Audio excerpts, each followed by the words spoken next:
She joined him, greeted him politely, thanking him for coming and admitting she hadn't expected he would. Master Shen kept his eyes on her, telling her that anything involving Liwei would always be enough for him to come.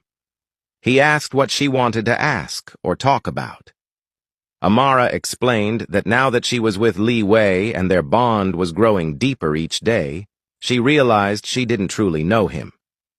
Liwei wasn't someone who shared much about his life or the things that affected him, and she understood it might take time for him to open up. But for her to fully be part of his world, she wanted to understand him, and she believed Master Shen was the perfect person to help her with that. Master Shen asked what she wanted to know. Amara immediately said that she wanted to understand why Liwei was the way he was, what he was truly like, and what she could do to make him happy. Master Shen regarded her steadily, his expression unreadable. For a long moment he said nothing, as though weighing whether she deserved the truth. Then, with a low sigh, he spoke. Liwei had been only 16 when he lost his entire family. His father, his mother, and his little sister, the only people he had and could rely on. He had been a boy who once knew warmth, laughter, and unconditional love, but all of it had turned to ashes.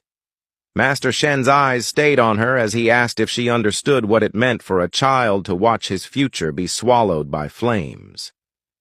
Amara's throat tightened as she imagined what such a loss could do to a person. Shen leaned back, his eyes dark with memory, explaining that kind of loss did not simply wound, it shaped. From that day, Liwei learned that nothing was permanent, that the people you loved could vanish without warning. So he began to believe that if he did not hold on, hold tight, he would lose everything again.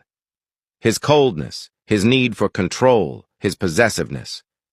They were not habits. They were scars, the instincts of a boy who grew up with no one left to call his own. Amara's eyes burned with tears she hadn't realized she was holding back.